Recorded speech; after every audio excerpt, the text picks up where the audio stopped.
Alrighty. Okay, so we're live on YouTube, live on Facebook, live from the bunker.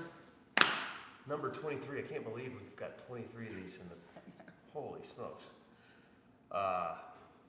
It's about time to come out of the bunker, people. I'm getting over this. Hope everybody's doing well. I really have no idea what I'm going to cover today. How about you?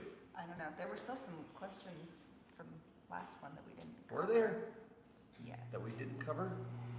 If you guys have any questions, throw them out there. I got a few things in mind, but yeah, don't my eyes look fantastic? I don't know if you guys saw the thumbnail.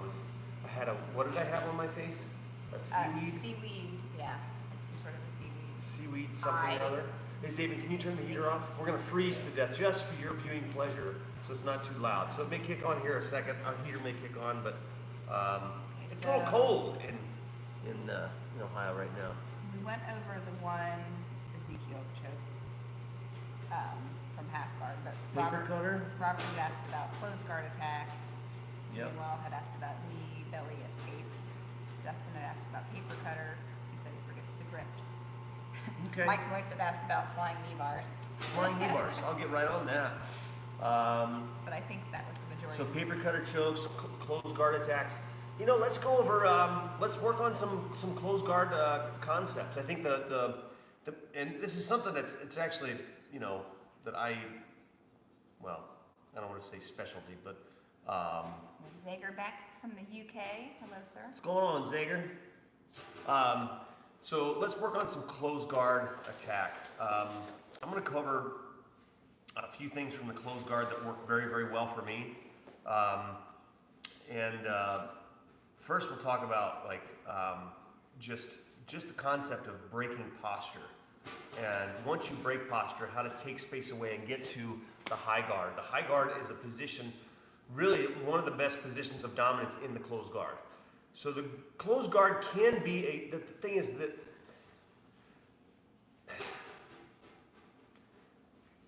it's always better to be on top of the fight. That's just the bottom line. But the guard is there in case you're not, okay? So we don't always have the ability to be on top of the fight. Sometimes the person may be bigger, stronger, we lose our balance, they have a better base, whatever. But we find ourselves on the bottom of the fight. The guard is the best position for us to be in on the bottom of the fight. So it can be a dominant position if you know how to utilize it properly. It's the weakest of the dominant positions, but it's still a dominant position if you know what you're doing. So in stage one, or what we would call all the way in closed guard, you have the best amount of control over somebody, okay? And so when they want to make space, we want to take that space away. And if we can get to what we call the high guard allows us even more control over posture. Sorry, I gotta fly, it's driving me nuts here. Even more control.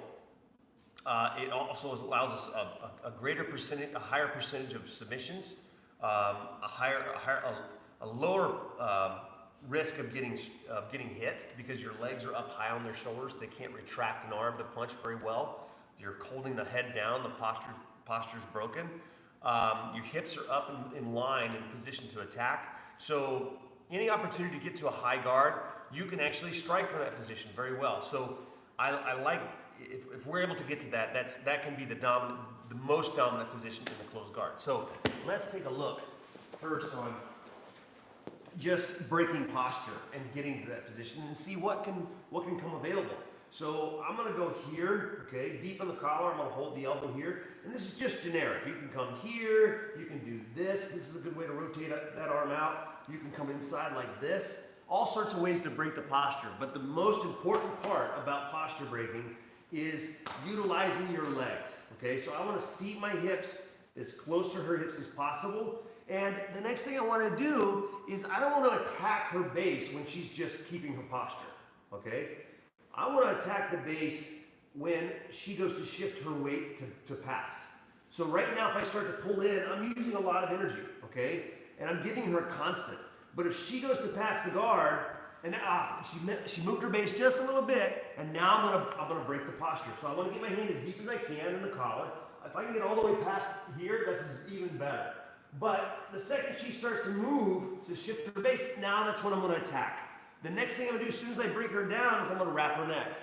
So if she wants to posture back up, if she puts her hands on the mat, we take them. There's all sorts of stuff. But skilled practitioner almost always is not gonna make this mistake. They're gonna put the hands on the chest. And when she, let's turn this, Grace. When she wants to posture up, if I hold her head down, don't resist too much. I don't want you to hurt your neck. What happens is the back starts to curve, okay? So her back will curve as she tries to posture herself up. Now look, the arms start to come away from her body, like this. So if I'm holding her head down, just as an example, start pushing yourself up, you see how the arms start to come forward, okay?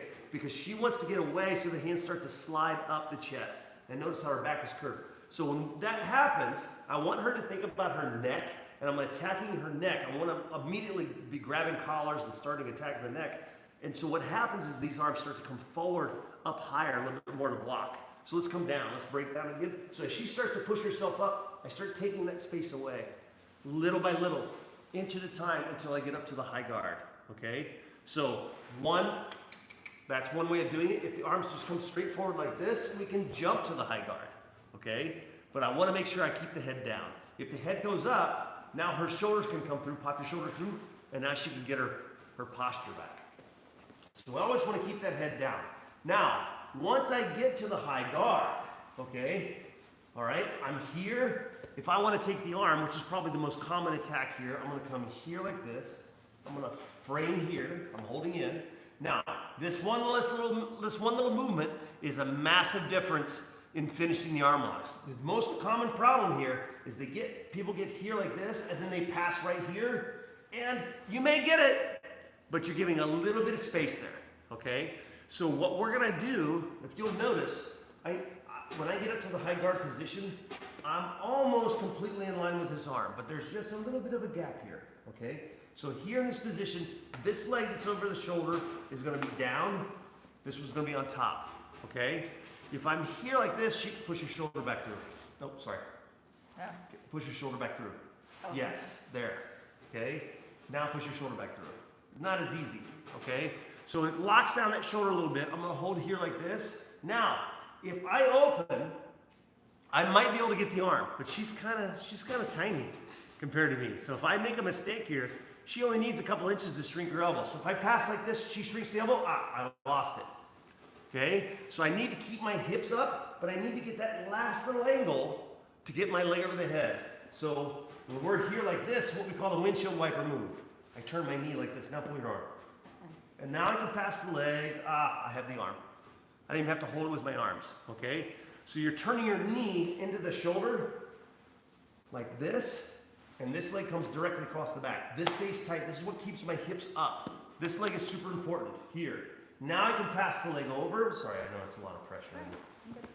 Okay, so that little tiny detail is really, it's huge for your arm locks. So anytime you get to the high guard position and you want to go for the arm lock, that's where you want to go. Now, what happens a lot of times is people will hunker down, and you'll find them over here on this side.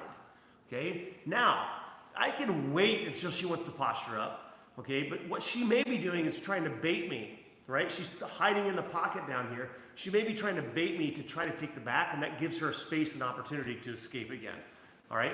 So if we get here and she brings herself down like this, okay, we've got some really cool options at this position. So what I'm going to do is I'm going to grab the wrist here like this. I bring my foot over top of her shoulder. Okay, let's turn this direction. Sorry, we're both wearing blue geese, so hopefully you guys can tell the difference. Okay, so if the elbow's on the floor, I'm going to bring my foot here right into the shoulder. I grab the wrist. I'm going to bring this knee down to the floor, and we're going to shoulder lock here. If she straightens the arm, I keep it. Now I can either stay right here, or I can pass the foot all the way in front of the neck here. And now, this old lady Gracie arm lock here, I have the wrist, I make sure the thumb is here, kind of pointed down, the foot's underneath of her neck, okay? And I have this frame here. So I'm not using any strength at all. I just have this foot here, I'm going to bring my knee to the floor, okay? Very simple. It looks kind of sloppy, honestly, but it's a very tight arm lock. So let's say I'm doing something like this, I'm moving away, I can actually kick this knee out, boom, past the foot here. I like this arm lock a lot, okay? Right here, just hook here. You can see it in Alien Gracie's book, okay? Some people look at techniques like that and say, it's old school. Man, it works. It's a nice arm lock, comes quick. So there's some options from the closed guard, high guard attacks.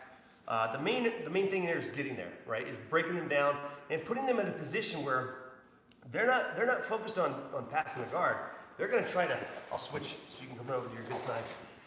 They're going to try to defend themselves first. So and that's, you're putting them in a position, when you're in the closed guard, one of the most important concepts of the closed guard is, how can you make that dominant position?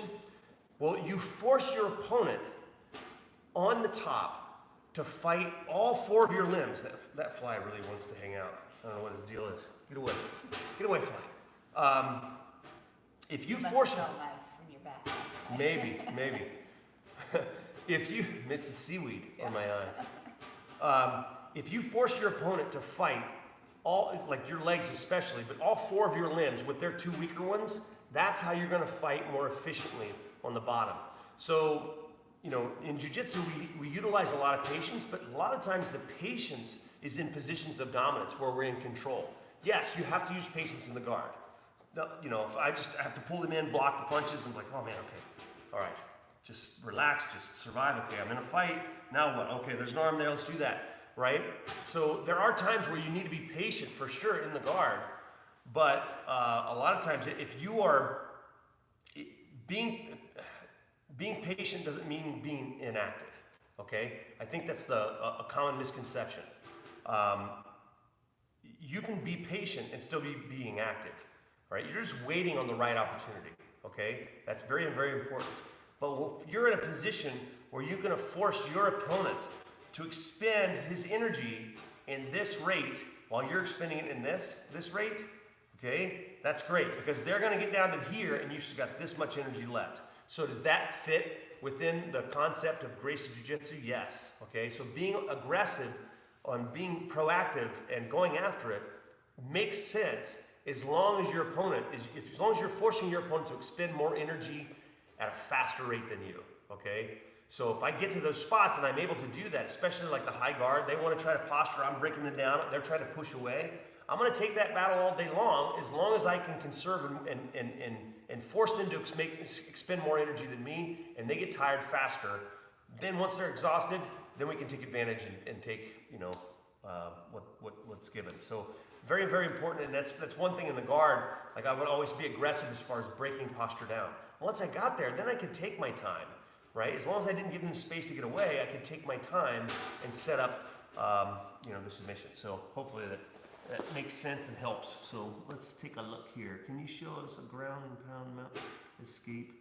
I was in one of those situations and didn't know how to free myself. Yes, Oman. I will show you, yes, from the mount position, I'll show you exactly what to do. Very important. Zager says, I've had a bit of trouble with the pendulum sweep from the closed guard. I struggle with the hip leg position and angles during the sweep. So I'll try to help you out with that, Zager, if I get a chance. And sometimes it's difficult. It's difficult diagnosing specifics unless we see kind of exactly what's going on, but I'll try to do my best to emulate and just by what's written, kind of figure out what's going on there. So let's first talk about Oman's question as far as the ground and pound mount escape, okay? So the biggest problem here that people have in the mount, okay, is this, is the reflexes of the normal human is to, oh my gosh, to block like this and you start throwing strikes. Okay, this can only block for so long, and it also extends my arms up, allows her to walk her legs up, gets to a higher mount, and now it's very difficult for me to affect her with a bridge. Okay, so this becomes a very, very big problem. All right, so the other natural thing is to do this to block, which is not going to block the punches very well. They're going to come through eventually, and at some point I got to solve the problem. And for most people, if they don't know what to do in this position, they'll end up rolling over and trying trying to get away from the punches and try to get up to their hands and knees so they can stand up. So that's the natural inclination of a human who doesn't, somebody who's not familiar or knows what to do in this position, okay? First is to try to block and push them off, okay? When that doesn't work, if she's laying over top of me, I'm trying to push and she's stabilizing very well. If I can't make this happen, if I can't get her off of me, sometimes people think, well, if I can just sit up, if I get up like this, now keep me down, yes. Now she takes my push away, she's holding. And then the next thing that comes into their brain is like, oh, if I can't sit up, I can't push her off of me, I need to roll over so I can get up to my hands and knees, which only makes things worse for me by exposing my back. Then I can't see the punches coming. So what I need to do is get close to her. So if I have her all the way down, I want to be wrapping her up super tight here like this. I prefer this grip. I have very, very long arms. So for most people, I grab the neck, I grab the bicep. I like this position much better, okay? This is great. There's nothing wrong with this. This, I think, is even a little bit better, especially if the person is so big you can't wrap your hands around them, holding the shoulders and flaring the elbows out, right? So here, so this is the best position. My head stays nice and tight. I don't allow any space for the hands to come in, okay? And what you can't see here, the really kind of, I don't want to say invisible part of this, but the mistake that most people make when they're here is they think that this is enough, okay? Well, go ahead and sit up. Okay, well, this alone is not enough, because now she can make a frame, come in front of it. Yes, she can push my head down. It's not hard for her to make that space and start striking again. So if those hands are free, if she's free to take her weight off her hands and keep them on her knees and sit up, she can strike, whether it's just an elbow. Let's say I'm down here like this. She can use an elbow right on the back of my head, right on my shoulder. This is all bad news, okay? So what I need to do, what she's able to do here is she's able to put her weight on her knees so that her upper body can sit up. So me hanging onto her waist is not really it's not putting enough weight on her upper body. So the first thing is I need to get her hands on the floor in a static position. So anytime there's separation, I'm never blocking like this. Anytime there's separation, she sits up, even if I was already here. Let's say she makes a frame, sit up, bridge, boom, okay? This is the counterintuitive part of it, is pushing down with your elbows. She sits up, okay? The acceleration happens faster. Now, keep your position, okay? Now, this is just me doing a bridge. This is a proper bridge, and it'll work. Now, she can't strike me here because she's trying to, you know, play like you're riding a horse, right? Because you're kind of leaning back. You're dealing with so if I lean, now, can you punch me here? No. No. So she's coming forward, right? For me to bridge, because my hips are in the right spot, for her to stop that, she's leaning back so far, she can't hit me anyway, okay? And if I have time, I'll go over an option for that scenario, but that's not very realistic. Most people are gonna try to punch. So as soon as there's space, as soon as she makes that space, when I bridge, now try to stay on top. You see what I did with my elbows? It's counterintuitive because my hands go away from my face. So I start here, So when I bridge my hips up, I push my elbows down on top of the knees, and that accelerates the hips moving forward, okay? And that takes her upper body to the floor much faster.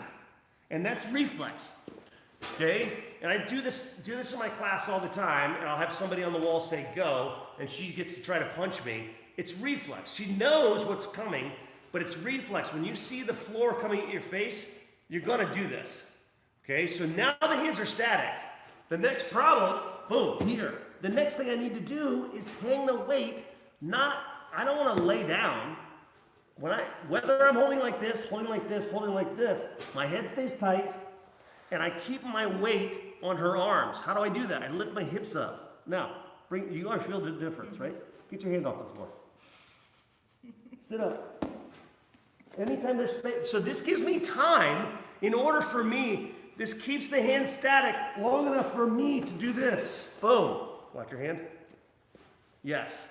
When you're practicing, make sure you go palm up. So I can trap that arm and then bridge. If not, if they stay low on me, I'm gonna go ahead and elbow escape.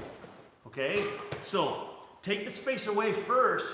Hang the weight on their arms. So just practice that. Have your partner try to lift their hands up on the floor, and you keep driving that weight onto their hands so they can't get the hands off the floor to make a frame, to make a strike. look, you're going to get hit, but if you hang the weight there, you're going to minimize the damage quite a bit. If they can't sit up and give a hard strike, you have a chance. But the only way to do that and gain confidence with it is to practice. I'll switch you again, sorry. We always end up on this side. Is to practice it with a partner who's really trying to hit you, okay? Obviously not, to do damage when you're practicing, but in a realistic way. Open hand palm strike, or, putting on gloves, right?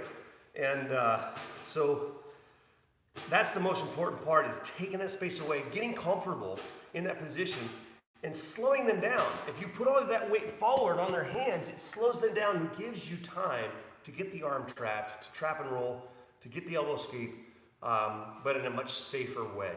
So, hope that makes sense.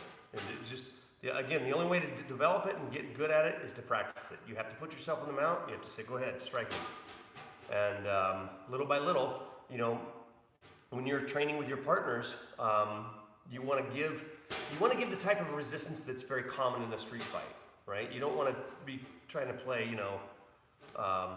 Jiu-Jitsu guy first, right? You want to work on the most common denominator out there first. The average person is somebody who doesn't know Jiu-Jitsu. So you practice that first. Then little by little, you get better at dealing with that resistance. Then you start putting in Jiu-Jitsu versus Jiu-Jitsu response with the strikes. So it's all important. You have to train it all. But it's most important at the beginning to practice against somebody who doesn't know Jiu-Jitsu, because that's just reality, So hope that helps, woman. I hope you never have to deal with that situation again. How we doing? Good. Zager was trying to clarify. He said it's more of an angle issue, he thinks, with the pendulum sweep. He said when he tries to utilize it, it feels like he's using too much muscle instead of it feeling efficient. Okay, so all right. So it looks like Paul has the same problem. The trick with the pendulum sweep is there's a few things, okay? One is tricking them into giving you their weight, okay? Now the best way to do that is to attack the back, is to go for the back position. So let's see if we can do this without rolling you into your computer here, all right? So the classic pendulum sweep situation comes from here, where you moved off to the side and you get the arm wrap and you're chasing the back. The most important part about this is if I try this pendulum sweep right now, she's not giving me her weight. So this becomes, yes, I can maybe do it, but I'm gonna muscle her, right? And that's not gonna work against, if she was doing that to me, there's no way, she wouldn't move me at all, right? I can move her because I'm a lot bigger. But the way that this becomes easy is when I trick her into giving me her weight. Now this is a lot more complicated against a lot more complicated against a skilled player. So you have to develop the type of situation against a skilled player that opens this sweep up. And I'll kind of give an explanation here in a second.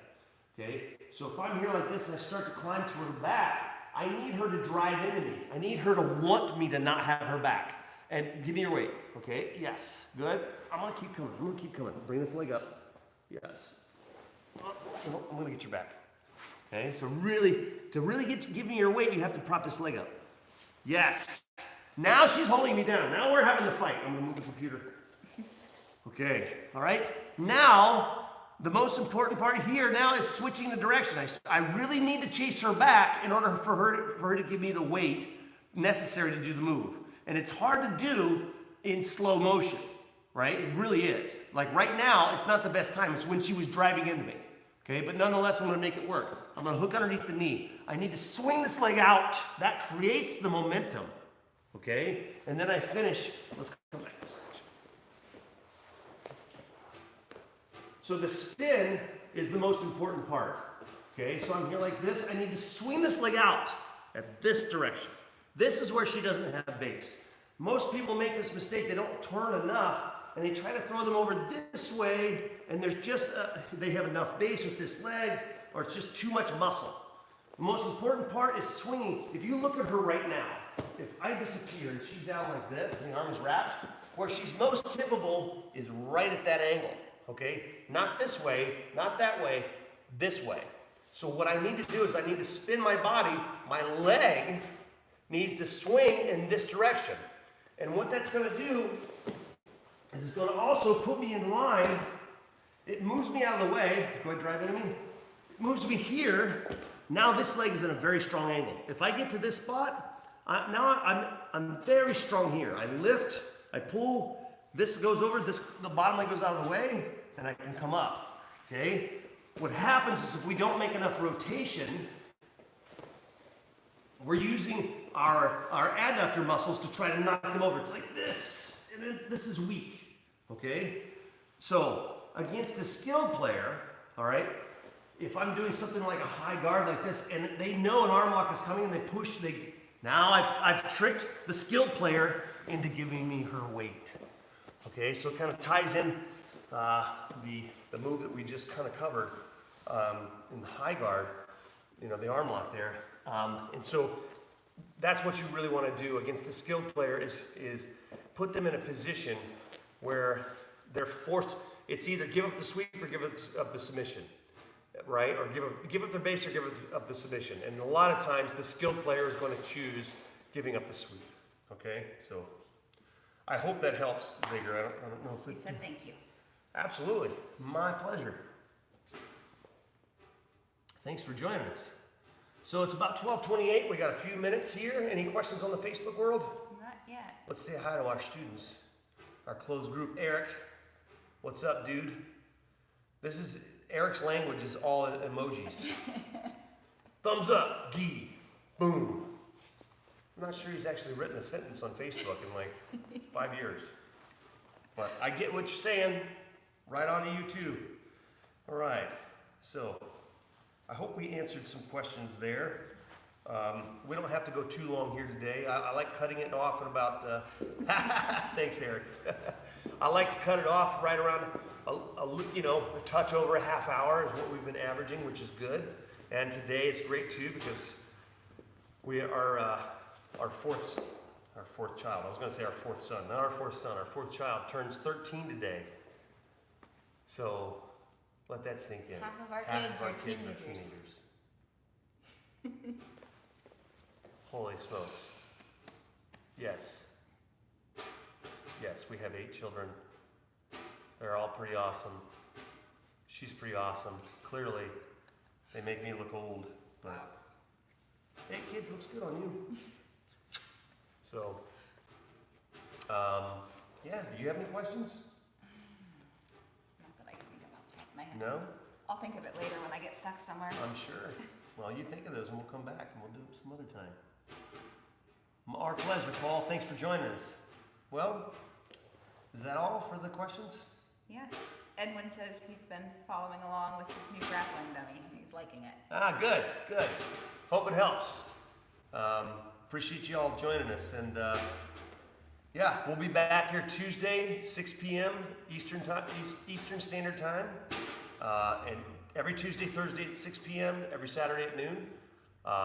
Probably until this whole craziness is over, and then we'll get back into just putting out normal jiu-jitsu videos, not, hunkering down in the bunker. So, right on. Well, let's call it a day, folks. We're going to go spend the rest of our day with our son, and hope you guys have a great weekend, and we'll see you back on Tuesday.